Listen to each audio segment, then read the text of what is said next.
আসসালামু আলাইকুম। Afnan the horror world YouTube চ্যানেলে সকলকে স্বাগত জানাচ্ছি। আমি আফনান। আশা করি সবাই ভালো আছেন। Feel the real fear with us. হ্যাঁ লিসেনার্স, সত্যিকারের ভয়ের ঘটনা শুনতে আমাদের সাথে থাকুন। প্রিয় লিসেনার্স, আমি অনেক আগেই আপনাদেরকে বলেছি আমার যেই গল্পগুলো আমি পারতপক্ষে গ্রামের ঘটনা, কবরের ঘটনা, শ্মশানের ঘটনা, অ্যাম্বুলেন্সের ঘটনা, হসপিটালের ঘটনা, এই ঘটনাগুলো শেয়ার করি এবং আমি এমন ঘটনাগুলো শেয়ার করার চেষ্টা করি যেই ঘটনাগুলো বা সেই সমস্ত ঘটনার প্রেক্ষাপটগুলো আমরা বাংলাদেশে যারা থাকি তারা ফিল করতে পারি, চোখ বন্ধ করলে সেটা ভিজুয়ালাইজ করতে পারি।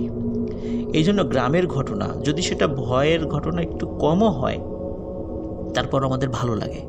কেননা গ্রামের আঁকাবাঁকা মেঠো পথ, ফসলি জমি বা আমাদের আশেপাশে থাকা কবরস্থান বা বিভিন্ন জায়গাগুলো আমরা ভিজুয়ালাইজ করতে পারি, কারণ সেটা আমরা দেখি। এমনই একটি গ্রামের ঘটনা নিয়ে আজকে আপনাদের সামনে হাজির হয়েছি। ঘটনাটি গাজীপুর জেলার। ঘটনাটির সময় 1987 সাল থেকে 90 সালের মধ্যে কোনো একটি সময়।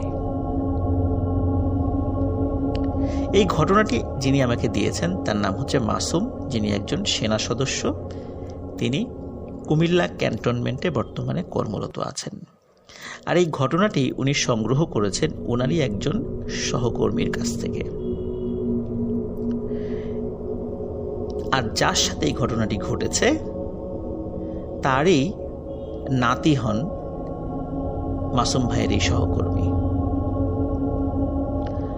তো চলুন চলে যাই ঘটনায়। একজন কাঠুরিয়াকে কেন্দ্র করে এই ঘটনা, যার নাম খোদা নেওয়াজ। ষাটোর্ধ্ব এই কাঠুরিয়া, তিনি এবং তার সাথে থাকা আরও কয়েকজন কাঠুরিয়া মিলে বিভিন্ন জায়গায় গাছ কেনেন, কাটেন, কেনা বেচা করেন। এভাবেই চলছিল তাদের। ছোটবেলা থেকেই তিনি এই কাঠের বিজনেসের সাথে ছিলেন, এজন্য গাছ খুব ভালো চিনতেন। ওনার বাড়ি ছিল গাজীপুর জেলার কাপাসিয়ার আমরাইদ গ্রামে। উনি কাছাকাছি আর একটা জায়গা, যে গ্রামের নাম হচ্ছে খিদিরপুর। এই খিদিরপুরে একটি বড় গাছ কেনেন। কথা ছিল কিছুদিন পরে সেই গাছটি কাটবেন। কথা অনুযায়ী উনি সহ আরো কয়েকজন মিলে চলে যান সেই গাছ কাটতে।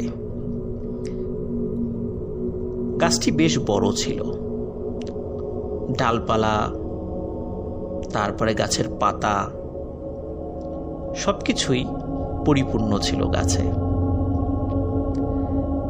গাছটি দেখে সাথে থাকা কয়েকজন কাঠুরিয়া বলছিল, গাছটি মনে হয় অনেক পুরনো, কাঠও ভালো পাওয়া যাবে, দামও ভালো পাওয়া যাবে। সবাই বলছিল হ্যাঁ তাই তো। কেউ কেউ বলছিল গাছটি দেখলে কেমন যেন ভুতুরে ভুতুরে লাগে, মনে হয় এই গাছে কতদিন যেন কেউ ওঠে না। যদিও সেটা কোনো ফলের গাছ ছিল না, তাই হয়তো বা কোনো মানুষ ওঠে না, কিন্তু এটাও দেখে বোঝা যাচ্ছিল আসলে এই গাছে মনে হয় অনেকদিন কেউ ওঠেনি। যাই হোক, ওনারা গাছ কাটা শুরু করে দেন। গাছ বিভিন্ন অংশে বিভক্ত করে তারা কাটতে থাকেন, কারণ আমরা জানি বড় বড় গাছ কাটার সময় একবারে কাটা যায় না, বিভিন্ন কলা কৌশল অবলম্বন করে গাছগুলো কাটতে হয়। গাছের একদম মাথার দিকে যখন কাটা শুরু করেছে এবং কাটার পরে সেটি যখন মাটিতে পড়ে যায়, যেখানে পরের কাছাকাছি দাঁড়িয়েছিলেন কাঠুরিয়া খোদা নেওয়াজ। এই খোদা নেওয়াজ কাঠুরিয়াকে কেন্দ্র করেই আজকের এই গল্পটি আবর্তিত হবে। উনি একটা অদ্ভুত ব্যাপার লক্ষ্য করলেন।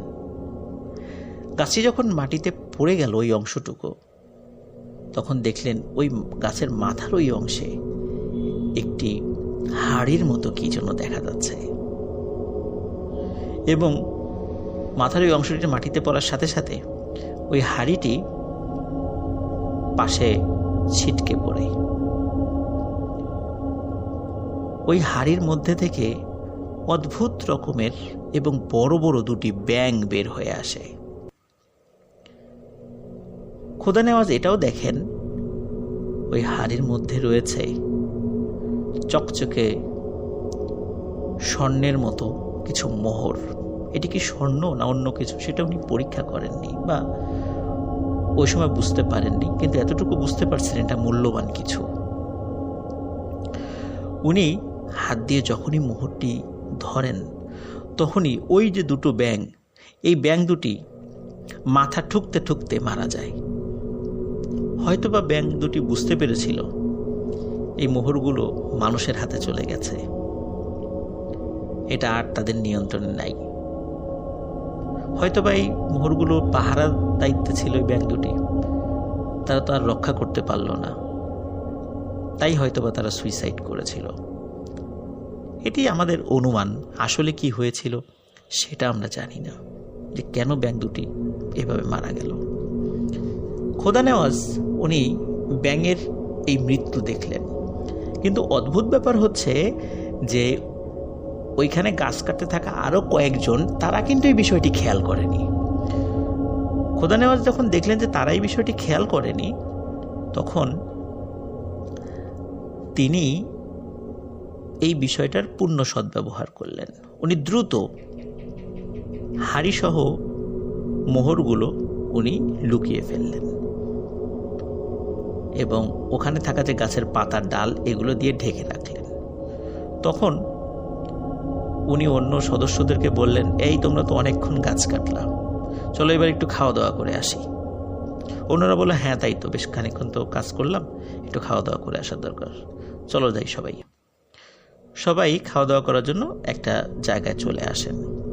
খাওয়া দাওয়ার ঠিক মাঝামাঝির দিকে খোদা নেওয়াজ উনি বলেন, আমার খাওয়া হয়ে গেছে, আমার ক্ষুধা শেষ, আমি যাই দেখি একটু গাছের কাছে যাই, ওদিকে কি অবস্থা। অন্যরা ঘুণাক্ষরেও কোনো সন্দেহ করতে পারেনি যে আসলে কি ঘটছে। খোদা নেওয়াজ আবার সেই জায়গাতে চলে যায়।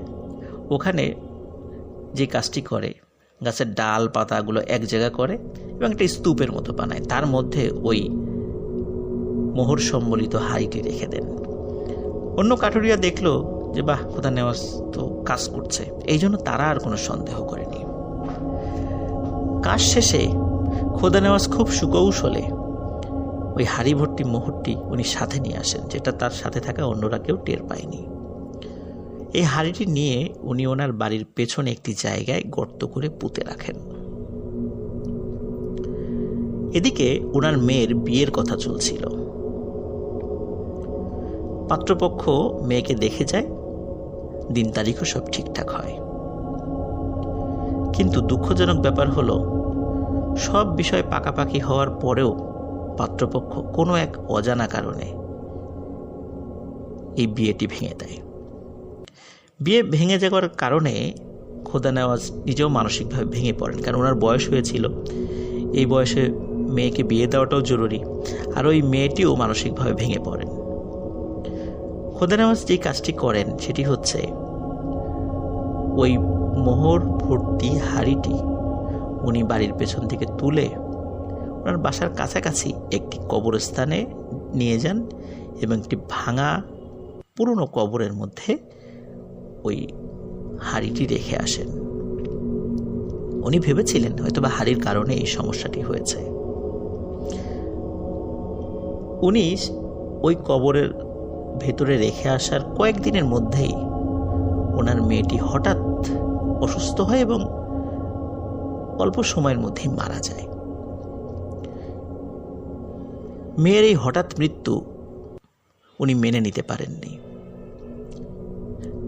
কিন্তু ওনার একটা দৈনন্দিন কাজ উনি প্রতিনিয়তই করে চলছিলেন। সেটি হচ্ছে কবরের মধ্যে ওই হাঁড়িটি রাখার পর উনি প্রতিদিন 2-3 বার সেই হাঁড়িটি দেখতে যেতেন। গ্রামের লোকজন কিন্তু কয়েকদিন পর বিষয়টা লক্ষ্য করেন যে উনি তো আগে কখনো এভাবে আসতো না, এখন কেন আসে।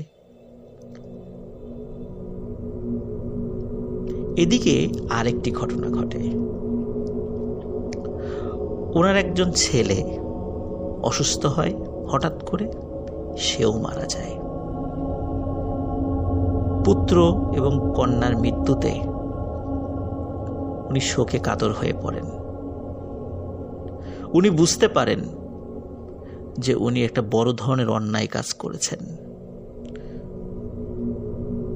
ওই মোহরবর্তী হাঁড়িটি নিয়ে আসা উচিত হয়নি। ওদিকে গ্রামের লোকজন সন্দেহ করে খোদা নেওয়াজকে চাপ দেয় যে তুমি কেন কবরস্থানে যাও, আমাদেরকে বলতে হবে, আগে তো কখনো দেখতাম না এইভাবে আসা। উনি ইনিয়ে বিনিয়ে এড়িয়ে দেওয়ার চেষ্টা করলেও গ্রামবাসী সেটা ধরতে পারে। চাপের মুখে উনি সব ঘটনা খুলে বলেন। গ্রামবাসী বলেন, তোমার এই কাজটি করা উচিত হয়নি। যাই হোক, যেহেতু বিষয়টা হয়েই গেছে, তুমি কবরের মধ্য থেকে এই হাঁড়িটি সরিয়ে ফেলো। সেটা নিয়ে তুমি কি করবা এটা তুমি জানো। গ্রামবাসী যখন বুঝেছিল যে এই হাঁড়িটি ভয়ানক রকমের এক অভিশাপ নিয়ে আসে, এই জন্য তারাও এই হাঁড়িটির প্রতি কেউ লোভ করেনি। খোদা নেওয়াজ কথা দেন যে এই হাঁড়িটা উনি সরিয়ে ফেলবেন। কিন্তু একই উনি যখন হাঁড়িটি সরাতে গেছেন, তিনি দেখেন এই হাঁড়িটিকে পেঁচিয়ে রেখেছে ভয়ঙ্কর একটি সাপ।